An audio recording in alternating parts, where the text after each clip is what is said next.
हाकिम सिंह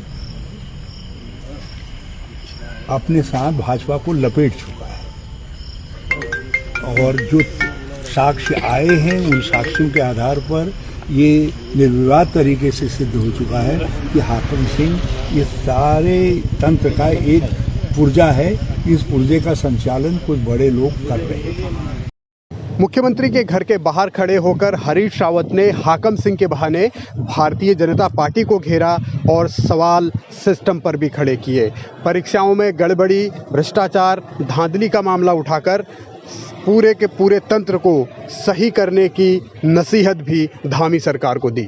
हाँ, बीच बीच में जो सवाल आएंगे, जैसे ये सवाल पैदा हुआ है इसमें अधीनस्थ सेवा चयन आयोग की परीक्षाओं में बहुत ही सोफिस्टिकेटेड तरीके से भ्रष्टाचार घुस गया और उसका यह है कि सारा तंत्र जो है परीक्षा तंत्र ध्वस्त हो गया।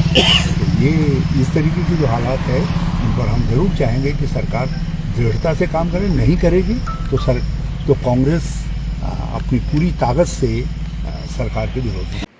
अधीनस्थ सेवा चयन आयोग की भर्तियों में हुई गड़बड़ी के कितने किरदार हैं, इसकी जांच तो चल रही है, लेकिन फिलहाल सबसे बड़ा सवाल हजारों छात्रों के भविष्य का है। जिनकी परीक्षाएं हुई या फिर जिनकी अटकी हुई है, उनका क्या होगा, इसे लेकर भी हरीश रावत ने सवाल पूछा है। इतना मैंने जरूर कहा, मैंने कहा जो कुछ भी करिए इसमें राज्य के हित बहुत गहराई तक इन्वॉल्व है और इसमें हमको बहुत कठोर कदम भी उठाना पड़ेगा और साथ साथ जो है संस्था को भी खड़ा रखना पड़ेगा और ये भी देखना पड़ेगा कि जो नौजवान जो परीक्षा का इंतज़ार कर रहे हैं, जिनके लिए एक एक दिन भारी पड़ रहा है, कहीं ऐसा न हो कि सारा सिस्टम गड़बड़ा जाए और परीक्षाएं जो है बहुत पीछे चली जाएं और वो लड़के जो है देखते रह जाए। तो इसलिए परीक्षाएं समय पर हों, संस्था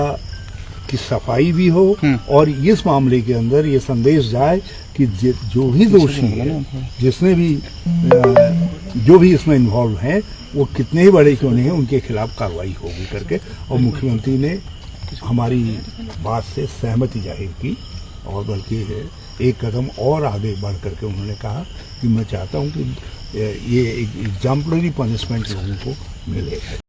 उत्तराखंड के हजारों छात्रों के भविष्य का सवाल है और हरीश रावत ने यह मुद्दा धामी के सामने उठाया है। धामी पहले भी कह चुके हैं कि परीक्षा जल्द कराएंगे, लेकिन इस वक्त सबसे ज़्यादा जो चर्चा है वो इसी बात की है कि हाकिम के पीछे आखिर कौन कौन लोग हैं, उनकी गिरफ्तारियां कब होंगी, हर कोई यही जानना चाहता है। इस समय मुख्यमंत्री की कठोर परीक्षा है। ये वाकया इसमें भाजपा के नेता की और भाजपा के तंत्र की संलिप्तता करीब करीब सिद्ध हो चुकी है। हाकिम सिंह अपने साथ भाजपा को लपेट चुका है और जो साक्ष्य आए हैं उन साक्ष्यों के आधार पर ये निर्विवाद तरीके से सिद्ध हो चुका है कि हाकिम सिंह ये सारे तंत्र का एक पुर्जा है। इस पुर्जे का संचालन कुछ बड़े लोग कर रहे हैं, कुछ लोग अभी पीछे हैं।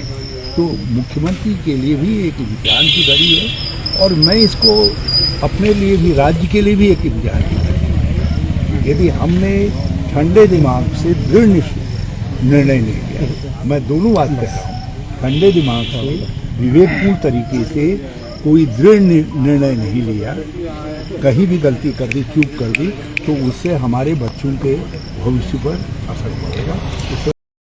हाकिम सिंह रावत के बहाने अब बीजेपी पर हमले तेज हो गए हैं। सवाल अलग अलग तरीके के उठाए जा रहे हैं। पूरे सिस्टम को लेकर तमाम तरीके के पहलू हैं जिन पर अब आगे भी सियासी सवाल तो उठेंगे ही, लेकिन असल सवाल ये है कि क्या धामी सरकार ने जिस तत्परता के साथ अब तक कार्रवाई का दावा किया है, क्या उसी जीरो टॉलरेंस की नीति के तहत आगे भी जिन बड़े लोगों के नाम कथित तौर पर आ रहे हैं उनके खिलाफ एक्शन लिया जाएगा?